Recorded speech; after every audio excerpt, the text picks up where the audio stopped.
where on the bottom of the body do my legs come out, and how far down that do I see its, what joint is this? It's ankle. Good. So everybody thinks this is the knee. They don't have backwards facing knees. You'll see in a moment, they have regular facing knees.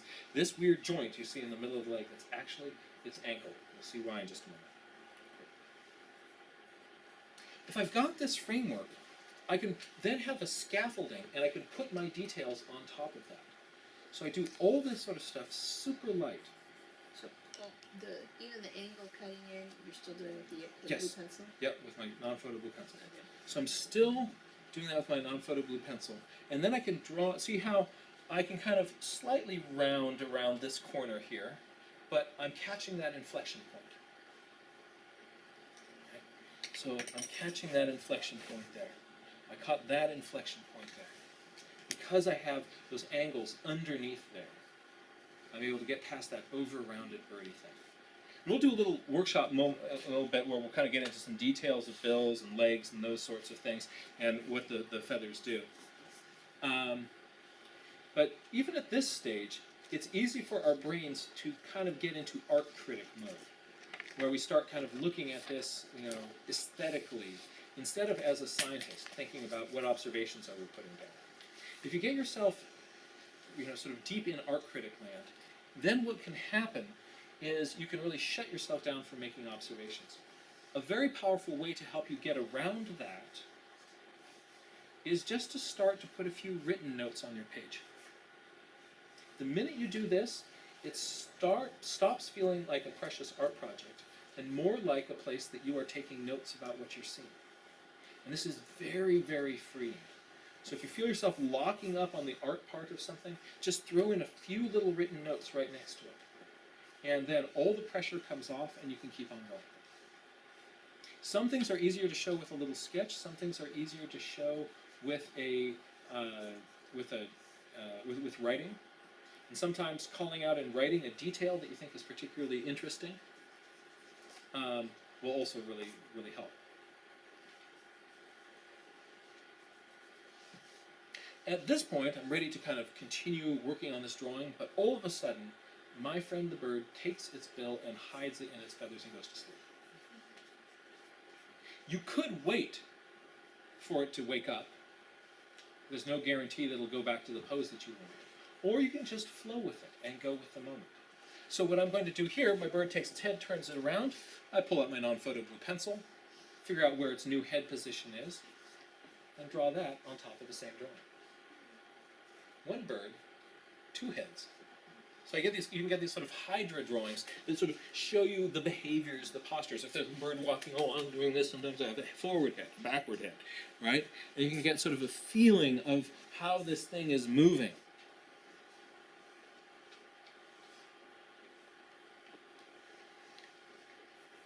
In this case, I could stop right here, add a few more written notes, but I'm going to pull out my watercolor kit and turn this into a little watercolor painting.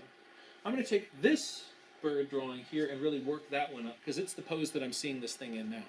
I'm going to start by putting its shadows over it. So here I'm using sort of a purplish gray mixture to create a base shadow color.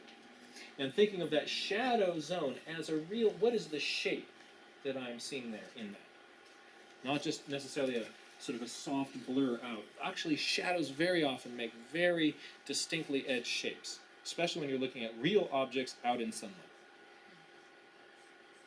In a room such as this one with multiple light sources, all shadows are diffuse and sort of very, very soft edged. But out with natural sunlight, you'll see on, off with most shadows.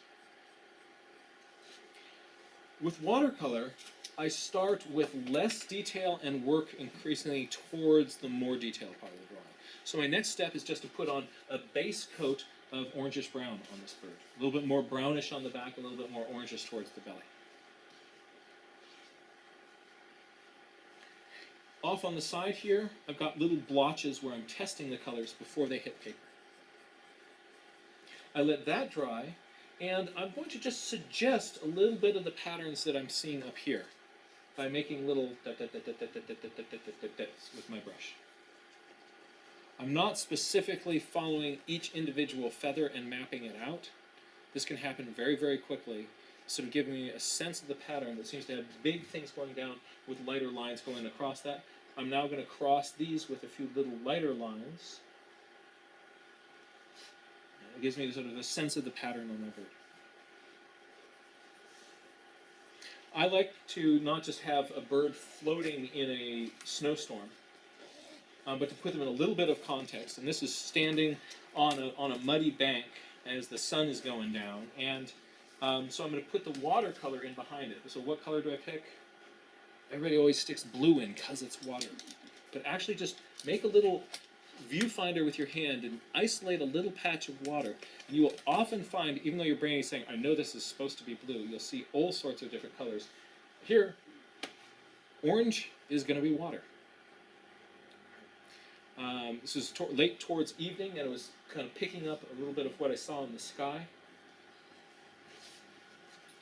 Put that on top of a little bit of mud bank. Notice the contrast of this really, really dark here makes this feel like these pieces of mud. So not being shy about putting that in.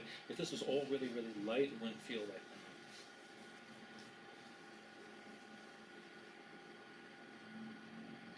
Then this bit in here was a little bit confusing. Right, I've got these sort of competing bird bellies in here. So I just got out my eraser and erased one of those lines, just sort of trimmed it up a little bit to make it a little bit clearer what was going on here. Still, you can see how that other head fits in with it. And lastly, I added in some more written notes. Some things are easier to show with a sketch. Some things are easier to show with a with written notes. It's there. It's kind of doing its thing, and then it takes one of its legs and folds that up. So I just write a note that the front leg folds up after 10 minutes. So there's a dialogue between the sketches, between the writing. Lastly, this little piece of information right here is critical. This is what's called the metadata. This is the data behind the data. Where are you? When is it? If you include this bit of information with your drawing, then what happens is it takes it from being a pretty picture of a birdie to useful scientific information. Just by having that there, this all of a sudden becomes a scientifically relevant document.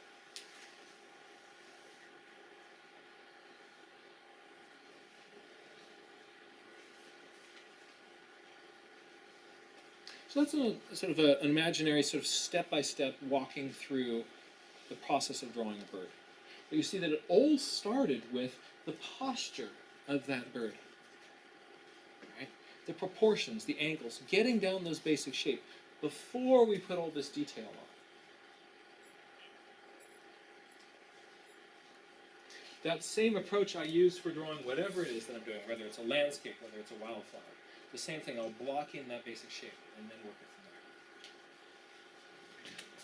there. I'm going to do one more step-by-step of how you might then also sort of show the roundness and the volume of a bird. Some of these shorebirds have really neat, intricate little patterns on their chests and backs. And that can really help you sort of get a sense for the contours of a bird. So let's just kind of walk through the initial parts, the posture, the proportions, and the angles as we're going along here.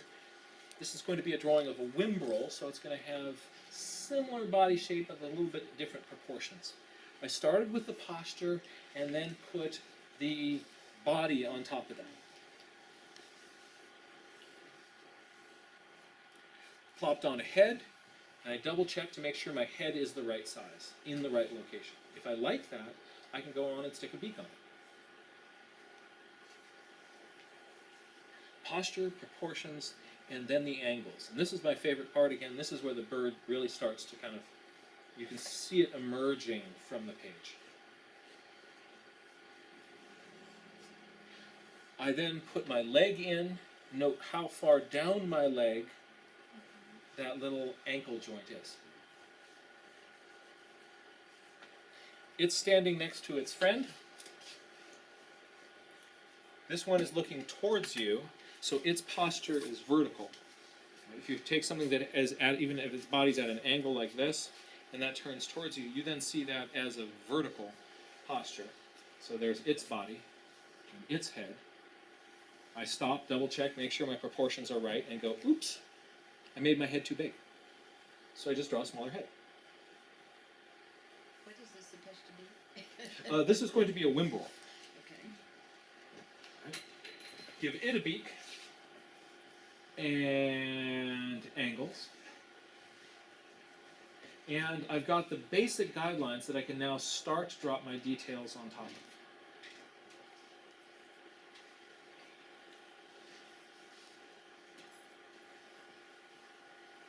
And I can draw this part of the bird very deliberately because I've already solved a whole bunch of problems. How big are the heads? What are some of the basic angles? And I can get in there and work on my line knowing that I've already solved the posture, proportions, and angles. By the way, I will put this up as a blog post, and the last one up as a blog post on my website, so that you'll have something to review from should you wish to.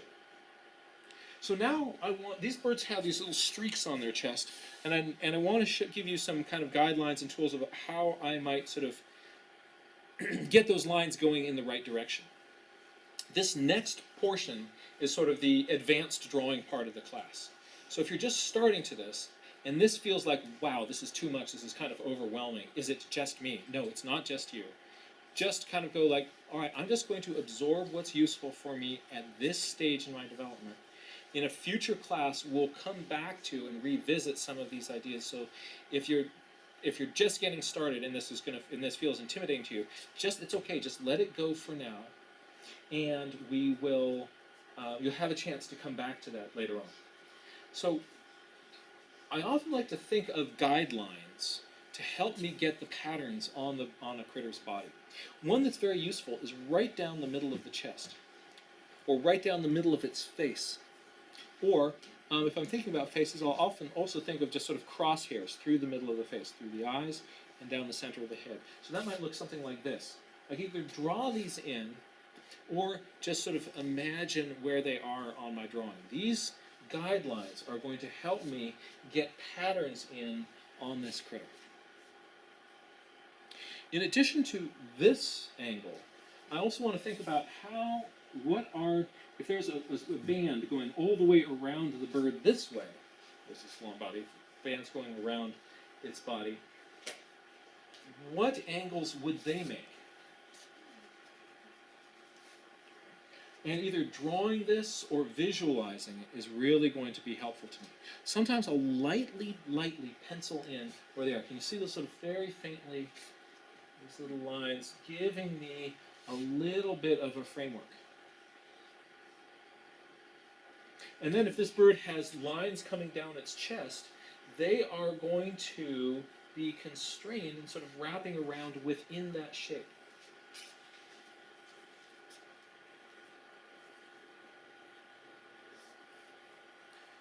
I don't have to draw all these lines out, but having them there as sort of a mental map, or sometimes I'll draw some of them and just visualize the rest. This is what I'm thinking about when I'm drawing this. Thinking about how our shape's going to curve around this thing. Could you go back to the, you see the thing? Yes, there's. Okay, thanks. So look at how those lines are going to relate to what you see on the face. Here, up the middle of the head here, right, there's these two lines going up. Right in the middle of those is going to be that line coming down the center line of the head there.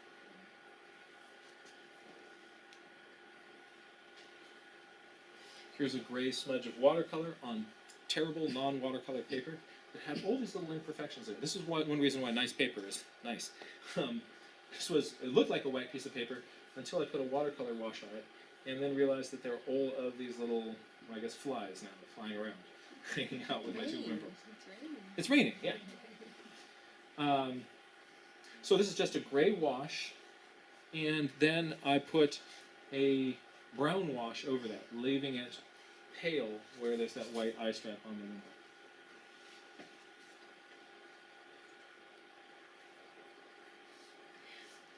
How do you decide where to put the wash? So in this bird had a paler chest, and so on this one, there were just sort of, it had a white throat. So I'm kind of coloring this thing in, leaving it a little bit paler in the middle, and not hitting the parts on the head that had. Not at the background wash. Oh, for the background wash, this is kind of a fun little trick. If you do a great big background, it very often gets away from you. So what you can do is you can pick a little part of that and do a little landscapito behind your critters. You're not spending the rest of your natural life drawing this great big thing, and it just is going to put a little bit of context in there. And you don't have to do it for the whole thing. I often like having my critters kind of, partially in and partially out of the background landscape. You're sort of breaking the box of that landscape. So I just sort of like playing with that idea. So my critters will often be sort of walking out of the landscape or these sorts of things. For me, that's fun to do. Start lighter and then add darker on top of that. Once the bottom coat is dry, you can come in and put in very tight little details. Right? And they'll stay where they are and not blur and smudge into everything. If I put these little details in while it was still wet, they would all go blue. So just waiting for that page to dry makes a big difference. Push the darks. And I could stop here. This could be a done drawing. I then decided that I had actually made some of these patterns a little bit too strong on the chest of this bird, and also I wanted a stronger shadow in there. So I could have just gone in with a little bit of water and lightened some of these marks, but I was going to come in anyway and sort of build up more of a shadow. I usually put the shadow on at the start, right? Because if you put it on later, it can blur and distort and remove some of your details. Notice as I put the shadow on here, how some of the details soften.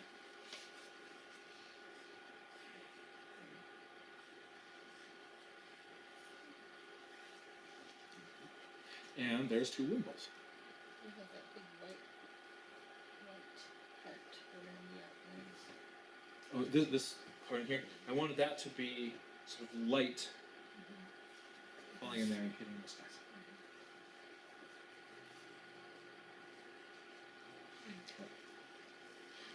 So we're now going to take a closer look at drawing the beak. Right? There's a few little details of drawing beaks that will help. The first is just in beak proportions. Here's a bunch of different shorebirds, and I've sort of shrunk them down or blown them up so that the older head sizes are roughly the same, so that you can see the different relative proportions of how long the bill is. So this idea of measuring a bill in head lengths ends up being really useful for a small bird or a big bird. You're going to have a consistent sort of measuring tool within that individual there. So this curlew down here, 1, 2, 3. My little avocet here, 1, 2. Some go up, some go down, some go straight. The more that a bird survives by pecking, you'll see that its eyes sight straight down its bill. The more that it survives by sticking its face down in the mud, the more you'll see its eye is going to be back and up, away from the sort of muddy part of its bill. Many shorebirds actually have their eyes getting sort of increasingly further towards the back of their head. There are actually some shorebirds that have their eyes closer to the back of their head than the front of the head. So looking at the distance from the front of the head to the back of the head, where in there does that eye sit is a very useful thing to observe on the bird that you're looking at. Like, look at this.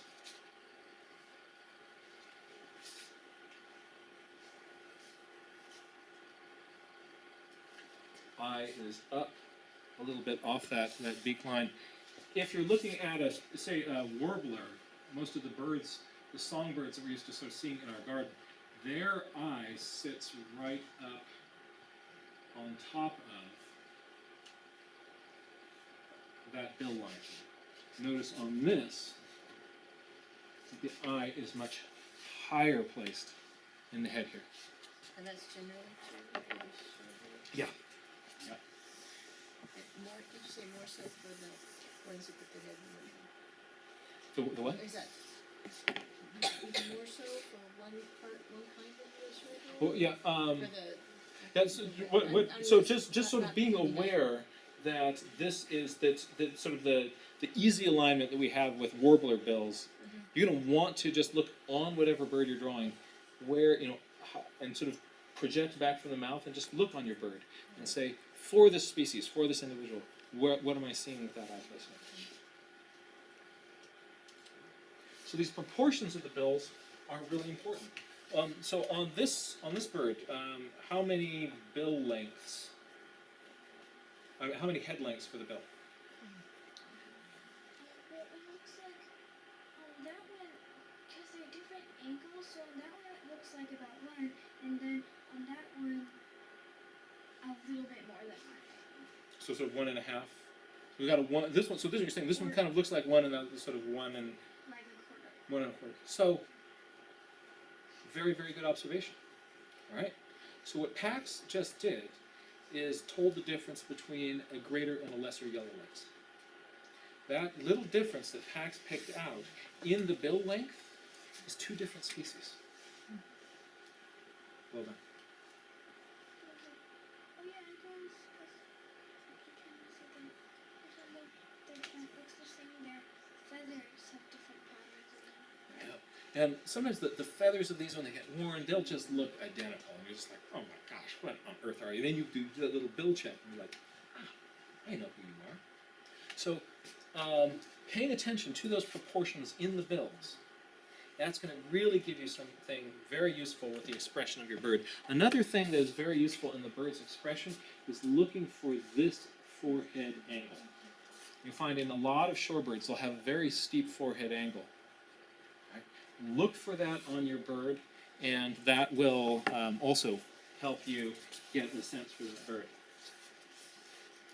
Right? Compare this forehead angle with this forehead angle. And look at how straight this comes out until finally making an inflection.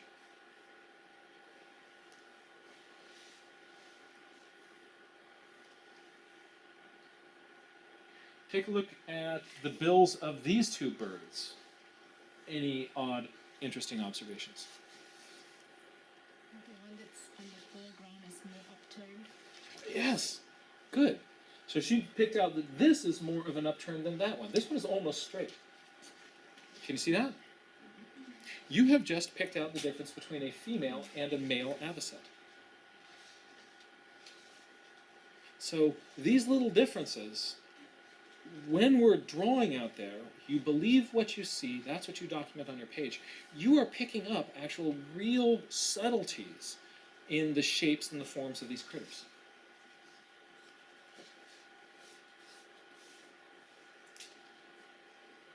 Think how hard it would be to let yourself make that head be that small. Right? It doesn't look right, does it? Right?